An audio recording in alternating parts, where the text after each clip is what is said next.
শয়তান কি এটা চাইবে কখনো? শয়তান কি চায় আপনার আমলনামায় নেকি লেখা হবে দেখে শয়তান চাবে? কখনই চাবে না। মনে রাখবেন, শয়তান আমাদের প্রকাশ্য শত্রু। কে বলেছেন? আল্লাহ সুবহানাহু ওয়া তাআলা কোরআনে বলেছেন যে শয়তান তোমাদের প্রকাশ্য শত্রু। মানুষের অনেক গোপন শত্রু থাকে, কিন্তু আল্লাহ প্রকাশ করে দিয়েছেন, শোনো বান্দারা, শয়তান তোমাদের প্রকাশ্য। শয়তান কখনই আপনার ভালো চাবে না, কখনই না, কোশ্চেন কালো না। শয়তান চায় না আপনাদের আমলনামা থেকে গুনাহ মাফ হয়ে যায়। শয়তান কখনো চায় না আপনার জান্নাতের রাস্তা প্রশস্ত হয়ে যায়। শয়তান কখনো চায় না যে আপনার আমলনামায় লিখে রাখা হোক। এই শয়তান যাবে? শয়তান একদিন আল্লাহ সুবহানাহু ওয়া তাআলাকে চ্যালেঞ্জ করলেন। এই কথাটা বলে আমার বক্তব্যের দিকে যাই, যদিও সময় খুবই স্বল্প। শয়তান একদিন আল্লাহকে চ্যালেঞ্জ করলেন। হাদিস পাবেন মুস্তাদরাক হাকিম নামে একটা কিতাব আছে, এই কিতাবের হাদিস মিশকাতে হাদিসটি আসছে। শয়তান বলছেন, ও ইজ্জতিকা ইয়া রব, হে আমার প্রতিপালক, তোমার ইজ্জতের কসম, তোমার সম্মানের কসম, তোমার মান মর্যাদার কসম, লা আবরু বিইবাদাকা মা দামাত আরওয়াম বিসাসাদিহিম, তোমার ইজ্জতের কসম করে বলছি, হে আমার প্রভু, তোমার এই আদম সন্তানের দেহে যতদিন আত্মা আছে, যতদিন রূহ রয়েছে, যতদিন জীবন রয়েছে, এদেরকে নিয়ত প্রত্যেক মুহূর্তে প্রত্যেক সেকেন্ডে এদেরকে আমি পাপ কাজ করাতে থাকি। কে বলেছেন? কাকে বলেছেন? আমার কথা কি বোঝা যাচ্ছে? শয়তান আল্লাহকে বলবেন, আল্লাহ তোমার ইজ্জতের কসম করে বলছে, আল্লাহ এই তোমার এই বান্দাদের দেহে যতদিন আত্মা রয়েছে, জীবন রয়েছে, এদেরকে প্রত্যেক নিয়ত আমি এদেরকে পাপ কাজ করাবো। ফাকাল্লাহ রব্বু আজ্জা ওয়া জাল্লা, আল্লাহ সুবহানাহু ওয়া তাআলা কি বলছেন জানেন? ওয়া ইজ্জতি ওয়া জালালি ওয়া ইরতিফাইল মাকানি। এই শয়তান তুই আজকে শুনে রাখ, তুই যখন আমাকে চ্যালেঞ্জ করছিস, তুমি শুনে রাখ, ওয়া ইজ্জতি ওয়া জালালি ওয়া ইরতিফাইল মাকানি, আমার ইজ্জতের কসম, আমার সম্মানের কসম, আমার সুমহান অবস্থানের কসম, লা মা আযালু আগফির লাহুম মাস্তাগফিরুনি, ওই বান্দা যদি বারবার ক্ষমা চায়, আমি আল্লাহ তাকে বারবার ক্ষমা করে দেব। কি বুঝলেন? শয়তান কখনোই চায় না আপনাকে ভালো কাজ করাতে। পকেটে টাকা আছে, শয়তান বলবে না থাক, দেওয়ার দরকার না, এই টাকা হলে কালকে ওই বাচ্চাকে 20 টাকা একটা পটেটো কিনে দিতে পারে। কারণ শয়তান কখনোই চাবে না। রাস্তায় যারা আছেন তাদেরকে মনে হয় শয়তান ধরছে, কথা বলে ঠিক কিনা? এইটাই মনে হচ্ছে, কারণ শয়তান তো চাচ্ছে না। আমি আবারও অনুরোধ করব, আপনারা আসেন, বসেন, আপনার ইনশাআল্লাহ অতীতের সমস্ত অপরাধ ক্ষমা হবে ইনশাআল্লাহ। এই হাদিসটা বলে আরেকটা, আসলে কথায় কথা বলে যায়, কি করে বলেন? আল্লাহ সুবহানাহু ওয়া তাআলার অসংখ্য ফেরেশতার দল আছে, তাদের একদল ফেরেশতা তারা পৃথিবীটা শুধু ঘুরে বেড়ায়। কি করে বেড়ায়? তাদের কাজই হচ্ছে ঘুরে বেড়ানো। কোথায় এরকম কোরআনের কথা হয়, কোথায় হাদিসের কথা হয়, কোথায় আল্লাহ এবং তার রাসূলের কথা হয়। যখন এইরকম কথা হয়, সহিহ বুখারীর হাদিস, তখন আল্লাহ সুবহানাহু ওয়া তাআলা ওই ফেরেশতাগুলো এই জায়গাটা ঘিরে নেয়। এক পর্যায়ে গিয়ে আল্লাহর সাথে কথোপকথন হয়, আলাপচারিতা হয়। আল্লাহ তাদের সাথে কথা বলেন। আল্লাহ বলেন, মিন আইনা জিতুম, ফেরেশতারা তোমরা কোথায় থেকে আসলা? তখন ফেরেশতারা বলে, জিনা মিন ইনদি ইবাদাকা ফিল আরদি ইউসাব্বিহুনাকা ইউকাব্বিরুনাকা ইউমাজ্জিদুনাকা ইউহামিদুনাকা ইউসআলুনাকা। আল্লাহ, আপনার এমন কিছু বান্দাদের কাছ থেকে আসলাম যারা অমুক জায়গায় আপনার কোরআন শুনতেছে, হাদিস শুনতেছে, আপনার প্রশংসা করে, আপনাকে বরত্ব বলে ঘোষণা দেয়, আপনার পবিত্রতা বর্ণনা করে। আল্লাহ শুধু তারা পবিত্রতায় বর্ণনা করে না, শুধু তারা প্রশংসাই করে না, ওই ইসআলুনাকা, তারা আপনার নিকট কিছু চায়। আপনার নিকট কিছু, আল্লাহ বলে, ও ফেরেশতারা, তারা আমার নিকট কি চায়? তখন বলে আল্লাহ, তারা আপনার জান্নাত চায়। শুধু জান্নাতে চায় না, তারা আপনার জাহান্নাম থেকে মুক্তি চায়। বিশাল হাদিস, আমি শর্টকাটে বলছি। শুধু মুক্তি চায় না আল্লাহ, তারা পৃথিবীতে অনেক অন্যায় করেছে, পাপ করেছে, গুনাহ করেছে, এই ইস্তাগফিরুনাকা, এই পাপ থেকে আপনার কাছে ক্ষমা চায়। যেমনই বলছেন ক্ষমা চায়, আল্লাহ সুবহানাহু ওয়া তাআলা বলেন তখন কদ গাফিরাতু লাহুম, আমি ওই সকল ব্যক্তিকে ক্ষমা করে দিলাম। ফেরেশতা তো আশ্চর্য হয়ে গেল। এই হাদিসের ভাষ্য অনুযায়ী বোঝা যায়, আমার কথা কি বোঝা যাচ্ছে? এই ফেরেশতারা আশ্চর্য হয়ে যায়, বলে রব্বি ফিহিম ফুলান আব্দুল খত্তাউন, ও আল্লাহ, ওদের মধ্যে যে ওই বান্দা আপনার অমুক বান্দা পাপী, এরা তো অনেক বড় পাপী, এরা তো অনেক বড় গুনাহগার, এরা তো অনেক অন্যায় করেছে। আল্লাহ, আপনি কি তাকে ক্ষমা করে দিলেন? আল্লাহ সুবহানাহু ওয়া তাআলা বলেন, আল কওমু লা ইয়াসকাবিহিম ফি জালিসাহুমা, ওরা এমন একটা দল, ওরা এমন একটা জাতি, ওরা এমন একটা পরিবার হয়ে গেছে, আমি তাদের কাউকে বঞ্চিত করি। কি বুঝলেন? তার মানে বোঝা যাচ্ছে যারা কোরআন হাদিসের মাজলিসে বসে আল্লাহ তাদের অতীতের সমস্ত অপরাধ ক্ষমা করে দেয়। কে কত বড় পাপী, কে কত বড় গুনাহগার, কে কত বড় অন্যায় করেছে এটা আল্লাহ দেখেন। তাহলে কি যারা রাস্তায় আছে তারা এই সুবিধা পাবে? বলেন পাবে? এই জন্য শয়তান কখনোই চায় না যে আপনার গুনাহ মাফ। সম্মানিত উপস্থিতি, এবার আমার বিষয়ের দিকে যাই। সময় খুব স্বল্প। গত পরশু দিনে বগুড়া সেই ধুনুট এলাকায় প্রধান বক্তা হিসেবে ছিলাম।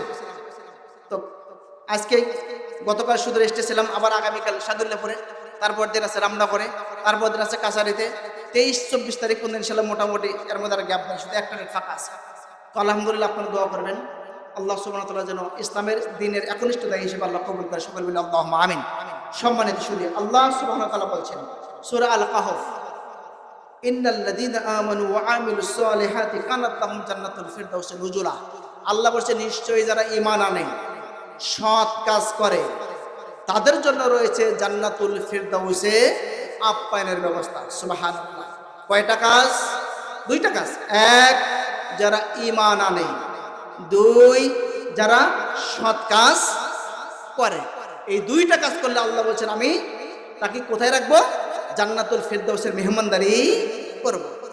সুবহানাল্লাহ। পবিত্র কোরআনে এতগুলো আয়াতের মধ্যে মাত্র 2 জায়গায় জান্নাতুল ফিরদাউসের কথা আসছে। কয় জায়গায়? সূরা মুমিনুন 18 পারার প্রথম সূরা, এটা 23 নম্বর সূরা। আল্লাহ বলছেন এই জান্নাতুল ফিরদাউসের কথা বলছেন যে আল্লাযীনা হুম ইউরাসুনা ফিল জান্নাতুল ফিরদাউস। আর এই জায়গায় বলছেন, এই 2 জায়গায় আল্লাহ সুবহানাহু ওয়া তাআলা জান্নাতুল ফিরদাউসের কথা বলছেন। এই জান্নাতুল ফিরদাউস এমন একটা জান্নাত, জান্নাতের 100টা স্তর আছে। কয় শতটা আছে? একটা স্তর আছে, একটা তালা আছে। তালা পর্যন্ত আল্লাহ নবী সাল্লাল্লাহু আলাইহি ওয়াসাল্লাম তিনি বলছেন যে ইন্না ফিল জান্নাতা ফি মিয়াতি দারাজাতিন, জান্নাতের 100টা স্তর আছে। মা বাইনা কুল্লি দারাজাতিন মিয়াতি আমিন, যার প্রত্যেকটা স্তরের মাঝে ফাঁকা রয়েছে 100 বছর রাস্তা। সুবহানাল্লাহ।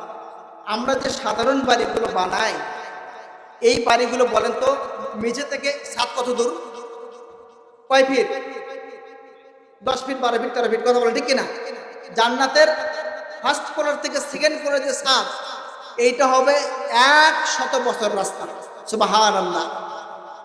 দ্বিতীয় তালা থেকে তৃতীয় তালাতে যেতে লাগবে 100 বছর, তৃতীয় তালা থেকে চতুর্থ ফ্লোরে যেতে লাগবে 100 বছর। এইরকম তালা আছে কয়টা? 100টা আছে।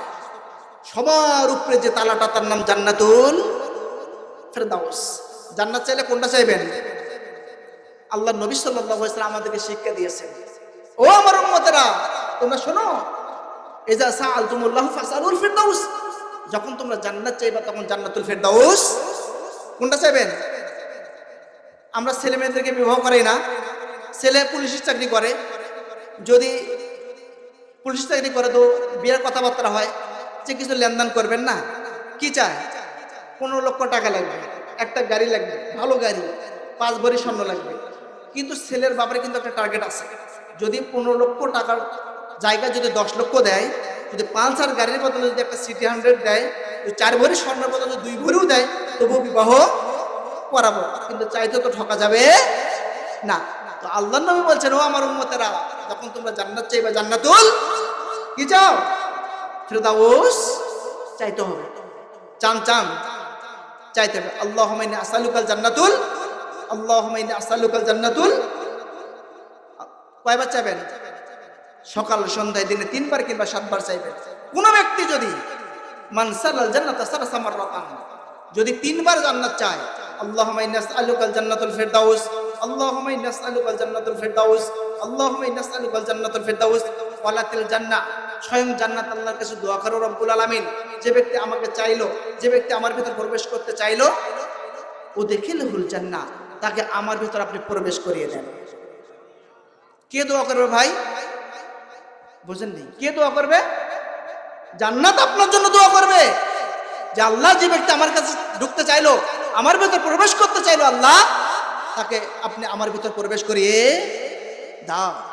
আমানাস্তাজরা মিনান্নার সালাসা মাররাতান, যদি কোনো ব্যক্তি দৈনিক 3 বার জাহান্নাম থেকে মুক্তি চায়, আল্লাহুম্মা আজিরনি মিনান্নার, আল্লাহুম্মা আজিরনি মিনান্নার, আল্লাহুম্মা আজিরনি মিনান্নার, যদি 3 বার চান, ওয়ালাতিন নার, স্বয়ং জাহান্নাম আল্লাহর কাছে ফরিয়াদ করে, আল্লাহ, যে ব্যক্তি আমার কাছ থেকে মুক্তি চাইলো, আল্লাহ তুমি তাকে আমার কাছ থেকে মুক্তি দিয়ে দাও। কে দোয়া করবে আপনার জন্য? জাহান্নাম আপনার জন্য দোয়া করবে, জান্নাত আপনার জন্য দোয়া করবে। যদি আপনি জান্নাত চান, যদি আপনি জাহান্নাম থেকে বাঁচতে কি এই আমল করতে পারবেন? তো করতে পারবেন ইনশাআল্লাহ। এই জান্নাতের এক চাবুক, চাবুক চেনেন? চাবুক মানে ঘোড়ায় যে আমরা আঘাত করি না, চাবুক কতখানি হতে পারে? এক গজ। আল্লাহ নবী সাল্লাল্লাহু আলাইহি ওয়াসাল্লাম বলেছেন, মাউদাউ সাউতু খায়রুম মিনাদ দুনিয়া ওয়া ফিহা। জান্নাতের এক চাবুক সমপরিমাণে জায়গা, দুনিয়া এবং দুনিয়াতে যত সম্পদ আছে এইটা বিক্রি করে দিল, জান্নাতের এক চাবুক সমপরিমাণে জায়গার মূল্য হবে সুবহানাল্লাহ। কি নিয়ে পড়িয়েছি আমরা? অন্য হাদিসে রাসূল সাল্লাল্লাহু আলাইহি ওয়াসাল্লাম বলেছেন, জান্নাতে যে হুর আছে, হুর নাম শুনছেন? হুরের যে মাথার ওড়না, দোপাট্টা দেয় না, মা বোনেরা দেয় না, ওড়না দেন একটা, এই ওড়নার যত দাম, খায়রুম মিনাদ দুনিয়া ওয়া ফিহা, এই দুনিয়াটা বিক্রি করে দিলেও জান্নাতের একটা ওড়নার দাম হবে না। হবে সুবহানাল্লাহ। এই জান্নাতে কি যেতে মন চায়? চায়? কার কাছে চান একটু হাত ওঠান দেখি। চায় না কার কাছে? সেই কথা বলছি রে ভাই, আপনার সবাই হাত উঠেছেন, আমার কথা বুঝতে পারেন না। এই জন্য আমি কথা বললে একটু বুঝে শুনে উত্তর দিতে হবে। এটা ভুল হয়েছে, আপনাদের দোষ নেই। এটা মানে আপনার বাঙালি জাতে মাতাল তালে সেই রকম আছে, সম্মানিত উপস্থিতি। তো এই জান্নাত চাইতে হবে। জান্নাতের যে গাছগুলো আছে, এই গাছের ডাল, এক একটা ডাল স্বর্ণের, স্বর্ণের কাণ্ড, স্বর্ণের গুল গুল, শত বছর শত শত বছর যাবে, কিন্তু একটা জান্নাতের ডাল কি শেষ করতে পারবে? হ্যাঁ, শেষ করতে পারবে না। জান্নাতে যে ইট আছে ভাই, খুব শর্টকাটে কথা বলি, সময় মাত্র 20 মিনিট। জান্নাতে যে ইট, এক একটা ইট স্বর্ণের, এক একটা ইট আছে রূপার। একটা ইটের ওজন কতখানি হতে পারে বলেন তো? 3 কেজি 4 কেজি। 3 কেজি 4 কেজি স্বর্ণের দাম কত বলেন তো? সুবহানাল্লাহ। এই জান্নাত আমার আপনার জন্য অপেক্ষা করতেছে। শুধু আল্লাহ সুবহানাহু ওয়া তাআলা সামান্য কিছু চাই, কিছু চায় না, কিছু সামান্য চাই। দুনিয়ায় 1 শতক জায়গা কিনতে কত পরিশ্রম, কত ত্যাগ, তারপরও কত কি আমরা খুঁজি, যার ওয়ারিশ আছে কিনা, ও আরেস খতিয়ান আছে কিনা, ও দলিল ঠিক আছে কিনা, কথা বলেন ঠিক কিনা? High high high. আর জান্নাতের একটা ইট হবে স্বর্ণের, 3 কেজি 4 কেজি ধরেন, তাহলে জান্নাত, পুরা জান্নাত তাহলে কত দাম? এটা আল্লাহ সুবহানাহু ওয়া তাআলার একটা বিশেষ নিয়ামত ছাড়া কিছু হতে পারে? একটা হাদিসে আনাফ করে দেয় আপনাকে। আল্লাহ নবী সাল্লাল্লাহু আলাইহি ওয়াসাল্লাম বলেন, ক্বালা আল্লাহু তাবারাকা ওয়া তাআলা, আল্লাহ সুবহানাহু ওয়া তাআলা বলেন, হাদিসে বলছি, আ'দাতু লি ইবাদিস সালিহান, আমি আমার অনেক বান্দাদের জন্য এমন জান্নাত প্রস্তুত করে রেখেছি, মা লা রায়তু আইন, যা চক্ষু কোনোদিন দেখেনি, ওয়ালা উযুন সামিআ, যা কর্ণ কোনোদিন শ্রবণ করেনি, ওয়ালা খাতারা আলা কলবে বাশার, মানুষের অন্তর পরিকল্পনা করে ততদূর পর্যন্ত পৌঁছতে পারবে না। যত নাজ নিয়ামত, যত সুখ শান্তি, যত ভোগ বিলাস, যত মনোরম পরিবেশ, যত সুন্দর পরিবেশ, যত সুন্দর খানা পিনার ব্যবস্থা, আমি আল্লাহ সুবহানাহু ওয়া তাআলা আমার নেক বান্দাদের জন্য তৈরি করে রেখেছি। কি খাইছেন জীবনে, আর কি সুখ পাইছেন জীবনে, কি সুখের কথা শুনছেন, কি পরিকল্পনা আমাদের আছে? আল্লাহ সুবহানাহু ওয়া তাআলা নিজে বলছেন, মানুষ অন্তর পরিকল্পনা করে ততদূর পর্যন্ত পৌঁছতে পারবে না। যত নাজ নিয়ামত, যত সুখ শান্তি, যত ভোগ বিলাস আমি আমার সালেহীন বান্দাদের জন্য রেডি করে রেখেছি। সুবহানাল্লাহ। আমি 2-3টা আমলের কথা বলবো মাত্র। আমি যদি এখন 100টা আমলের কথা বলি, 100টা আমল আছে এরকম, তার মধ্যে উল্লেখযোগ্য খুবই সহজ, জান্নাতে যাওয়ার একেবারে শর্টকাট রাস্তা এটা। শুনবেন তো কয়েক মিনিট ইনশাআল্লাহ। প্রধান বক্তা, দ্বিতীয় বক্তা রেডি, কয়েক মিনিটের মধ্যে শেষ করে দেব ইনশাআল্লাহ। মুআয ইবনে জাবাল রাদিয়াল্লাহু তাআলা আনহু, নাম শুনেছেন? মুআয ইবনে জাবাল রাদিয়াল্লাহু তাআলা আনহু, তিনি বলছেন, রাসূল সাল্লাল্লাহু আলাইহি ওয়াসাল্লামের সাথে একদিন আমি পথ চলতেছিলাম সফরে, চলতে চলতে চলতে চলতে আমি আল্লাহর নবীর নিকটবর্তী হলাম। হয়ে আল্লাহ রাসূল সাল্লাল্লাহু আলাইহি ওয়াসাল্লামকে জিজ্ঞাসা করলাম, ইয়া রাসূলুল্লাহ আখবিরনি বিআমাল, আমাকে এমন কিছু আমলের কথা বলুন যেই আমলটা করলে যেন কি করতে পারি, ইয়াদখুলুনিল জান্নাহ ওয়া ইউবাইদনি মিনান নার, আমি যেন নিজেকে জান্নাতে প্রবেশ করাতে পারি এবং জাহান্নাম থেকে আমি নিজেকে দূরে রাখতে। খুব জটিল প্রশ্ন না ভাই? খুব জটিল প্রশ্ন কি না? ইয়া রাসূলুল্লাহ, এমন কিছু আমলের কথা বলেন আমার, যে আমল করলে আমি যেন জান্নাতে প্রবেশ করতে পারি এবং নিজেকে জাহান্নাম থেকে অনেক দূরে রাখতে। আল্লাহ নবী সাল্লাল্লাহু আলাইহি ওয়াসাল্লাম আশ্চর্য হয়ে গেলেন। লাকাদ সাআলতানি, তুমি তো এমন জটিল আমাকে প্রশ্ন করেছো, তুমি তো অনেক কঠিন প্রশ্ন করেছো। তবে হ্যাঁ, তোমরা যদি এই কয়টা কাজ করো, এক তা'বুদুল্লাহ, ইবাদত করতে হবে কার? আল্লাহর। দুই ওয়ালা তুশরিক বিহি শাইয়্যা, তার সাথে কাউকে শরীক করা যাবে না। যেই ইবাদতই আপনি করুন না কেন সেটা যেন আল্লাহর জন্য হয়। যদি আল্লাহর জন্য না হয় ওই ইবাদত বাতিল বলে গণ্য হবে। মানুষকে যদি আমরা সালাম দেই, এইটা যদি তাকে সম্মানের খাতিরে সালাম দেই, কিংবা যদি সালাম না দেই বলবে এই ছেলেটা বেয়াদব, এইভাবে যদি আমরা সালাম দেই এটা ভেবে, তাহলে ওই সালামের যে 10 নেকি, 20 নেকি, 30 নেকি, এটা বাতিল বলে গণ্য হবে। কি কথা বোঝাতে পারছি আপনাদেরকে? এই সালামটাও যেন হয় আল্লাহ সুবহানাহু ওয়া তাআলাকে খুশি করার জন্য। 1 টাকা দান করবেন মাদ্রাসায়, সেটাও যদি হয় আল্লাহকে খুশি করার জন্য। পিতামাতার খেদমত করবেন, সেটাও যদি হয় আল্লাহকে খুশি করার জন্য। অর্থাৎ যা কিছু আমল আছে প্রত্যেকটা ইবাদত যেন হয় তাকে খুশি করার জন্য, আল্লাহকে খুশি করার জন্য। তা'বুদুল্লাহ, ইবাদত করতে হবে আল্লাহ। দুই ওয়ালা তুশরিক বিহি শাইয়্যা, কখনো আল্লাহর সাথে শিরিক করো। কে বলছেন? মুহাম্মদ সাল্লাল্লাহু আলাইহি সাল্লাম। শিরিক করি আমরা? শিরিক করা যাবে না ভাই, বিশাল আলোচনা আছে। শুধু একটা হাদিস বলি। আনাস বিন মালিক রাদিয়াল্লাহু তাআলা বলেন, রাসূল আকরাম সাল্লাল্লাহু আলাইহি ওয়াসাল্লাম তিনি বলছেন, ক্বাল আল্লাহু তাআলা, আল্লাহ সুবহানাহু ওয়া তাআলা বলেন হাদিসে কুদসি, ইয়া ইবনে আদম, হে আদম সন্তান, ইন্নাকা লাউ দাওয়াতানি ওয়া রাজাতানি, তোমরা আমাকে ডাকো, আমার নিকট ক্ষমার আশা রাখো, মা কানা মিনকা উবালি, আমি ক্ষমার ব্যাপারে কাউকে পরোয়া করি না।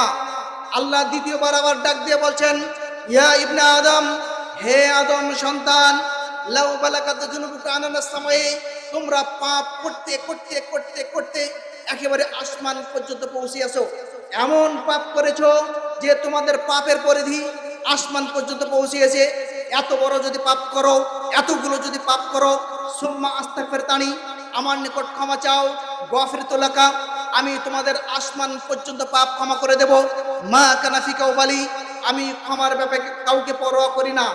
তৃতীয়বার আবার বলছে, ইয়া ইবনে আদম, হে আদম সন্তান, ইন্নাকা লাউ আতাইতুকা বিকুরাবিল আরদি খাতাইয়া, তোমরা যদি পাপ করতে করতে করতে করতে পৃথিবী ভরিয়ে ফেলো, পৃথিবীতে এমন কোনো জায়গা নাই যেখানে তোমাদের পাপ নাই, পৃথিবী ভরিয়ে গেছে, এত পাপও যদি করে আসো, সুম্মা লাকিতানি লা তুশরিক বিহি শাইয়্যা, শুধুমাত্র শিরিক গুনাহ না করে আসো, আমি পৃথিবী সমান ক্ষমা নিয়ে তোমাদের নিকট উপস্থিত হয়ে তোমাদের পাপ আমি ক্ষমা করে দেব। শর্ত, আল্লাহর সাথে শিরিক করা যাবে না। আল্লাহ নবী বলছেন, তা'বুদুল্লাহ, তুমি আল্লাহকে, আল্লাহর ইবাদত করো। দুই ওয়ালা তুশরিক বিহি শাইয়্যা, আল্লাহর সাথে কখনো অংশীদার স্থাপন করো না। তিন ওয়া তুকিমুস সালাহ, 5 ওয়াক্ত সালাত আদায় করো। 4 ওয়া তুতিয়াজ যাকাত, যাকাত প্রদান করো। 5 ওয়া তাসুমু রমাদান, রমাদানের সিয়াম পালন করো। ওয়া তাহাজ্জুল বাইত, এবং সামর্থ্য থাকলে হজে যাও। এই কয়টা কাজ যদি কেউ করে, আল্লাহ নবী সাল্লাল্লাহু আলাইহি ওয়াসাল্লাম বলেন, সে নিজেকে জান্নাতে প্রবেশ করাবে এবং জাহান্নাম থেকে সে দূরে রাখতে পারবে। মনে থাকবে তো? মনে থাকবে? এক, আল্লাহর ইবাদত করতে হবে, যে ইবাদতটাই করি না কেন। দুই, শিরিক করা যাবে না। 5 ওয়াক্ত সালাত, যাকাত এবং সিয়াম এবং হজ, এইটা একটা আমল গেল। দ্বিতীয় নাম্বার আমল হচ্ছে, কোন ব্যক্তি যদি মান করা আয়াতুল কুরসি, নাম শুনেছেন আয়াতুল কুরসি? কোরআনের 255 নম্বর আয়াত, সূরা আল বাকারা, আল্লাহু লা ইলাহা ইল্লা হুয়াল হাইয়ুল কাইয়্যুম। কোন ব্যক্তি যদি মান করা আয়াতুল কুরসি কুল্লু সালাতিন দুবুরা কুল্লু সালাতিন মাকতুবা, প্রত্যেক ফরজ সালাতের পরে যদি পড়ে, কি ভাই আমার কথা বোঝা যাচ্ছে? যদি কোনো ব্যক্তি প্রত্যেক ফরজ সালাতের পরে সালাম ফেরানোর পরে আয়াতুল কুরসি পড়ে, লাম ইয়ামনাহু দুকুলুল মিন দুকুলিল জান্নাহ, ওই ব্যক্তি জান্নাতে যাওয়ার আর কোনো বাধা থাকবে না, কোনো দেয়াল থাকবে না, কোনো পর্দা থাকবে না, কোনো আটকানো কোনো জিনিস থাকবে না। শুধু একটা মাত্রই আটকানো জিনিস থাকবে, তা হচ্ছে ইল্লা আইয়ামতা, সেটা হচ্ছে আপনার মৃত্যু। মানে মৃত্যু হওয়া আর জান্নাতে প্রবেশ করা। মনে থাকবে, যদি কোনো ব্যক্তি ফরজ সালাতের পরে তাসবিহ তাহলিল করার পরে আয়াতুল কুরসি পড়ে, তাহলে ওই ব্যক্তি জান্নাতে যাওয়ার আর কোনো বাধা থাকলো না, থাকলো শুধু একটা জিনিস, তার কি থাকলো? মৃত্যু। মানে মৃত্যু হওয়া আর জান্নাতে প্রবেশ। কি ভাই আমার কথা বোঝা যাচ্ছে? আরেকটা আমলের কথা বলবো, সাইয়্যিদুল ইস্তিগফার। এরকম আমল প্রায় 100টার উপরে আছে, 100 উপরে আমল আছে। আমি খুবই একে ইজি যেগুলো আমল, সেই আমল দুই একটা কথা আপনাদেরকে বলতেছি। সম্মানিত উপস্থিতি, আরেকটা আমল আপনারা করবেন, তার নাম হলো সাইয়্যিদুল ইস্তিগফার। মনে থাকবে, সাইয়্যিদুল আল্লাহুম্মা আনতা রাব্বি লা ইলাহা ইল্লা আনতা খালাকতানি ওয়া আনা আবদুকা ওয়া আনা আলা আহদিক ওয়া ওয়াদিকা মাস্তাতা'তু আউযু বিকা মিন শাররি মা সানাতু ওয়া আবু লাকা বিনি'মাতিকা আলাইয়া ওয়া আবু লাকা বিযামবি ফাগফিরলি ফা ইন্নাহু লা ইয়াগফিরুয যুনুবা ইল্লা আনতা।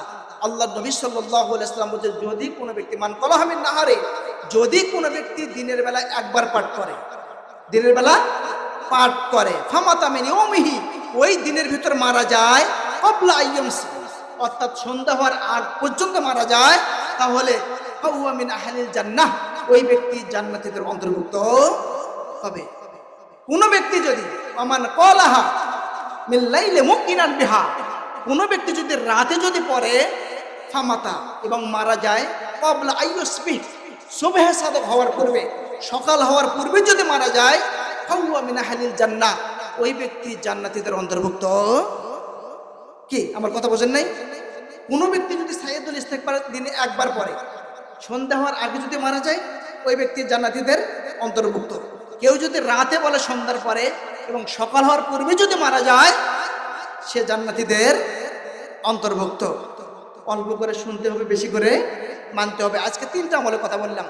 আগামী 21 তারিখ স্বপন চেয়ারম্যান যিনি মারা গেছেন, আল্লাহ ওনাকে জান্নাতুল ফেরদৌস দান করুক, ওনার বাড়িতে প্রোগ্রাম, ইনশাআল্লাহ আপনারা আসবেন, আমিও আসি। তাহলে 3টা আমল করবেন। একটা, আবার বলি, ইবাদত করতে হবে আল্লাহর সাথে শিরক করা যাবে, 5 ওয়াক্ত সালাত আদায়, রমাদান মাসে সিয়াম, যাকাত, হজ, এটা একটা আমল। 2 নম্বরে প্রত্যেক ফরজ সালাতের পরে আয়াতুল কুরসি। 3 নম্বর প্রত্যেকদিন সাইয়্যিদুল ইস্তিগফার। আল্লাহ সুবহানাহু ওয়া তাআলা আমাদেরকে আজকের এই আলোচনা বুঝে শুনে মানার তৌফিক দান করুন। সকলে বলে আল্লাহুম্মা আমিন। ওয়া আখিরি দাওয়ানা আলহামদুলিল্লাহি রাব্বিল আলামিন। সুবহানাকা আল্লাহুম্মা ওয়া বিহামদিকা আশহাদু আল্লা ইলাহা ইল্লা আনতা আস্তাগফিরুকা ওয়া আতুবু ইলাইক। আসসালামু আলাইকুম ওয়া রাহমাতুল্লাহ। আসসালামু আলাইকুম ওয়া রাহমাতুল্লাহ। আলহামদুলিল্লাহ, আমরা অনেক জ্ঞান গর্ব আলোচনা শুনলাম অল্প সময়ের মধ্যে দিয়ে। শুকরিয়া। আলহামদুলিল্লাহ, আপনাদের একটা খুশি সংবাদ, সেটা হলো যে আজকে কিন্তু 3 জন হাফেজকে চাকরি দেওয়া হলো। আমরা সকলে বলি আল্লাহুম্মা আমিন। এটা আপনাদেরই সার্থকতা, আমাদের গ্রামের সার্থকতা। 3টা হাফেজকে চাকরি দেওয়া এটা বিশাল বড় ব্যাপার। এই আপনাদের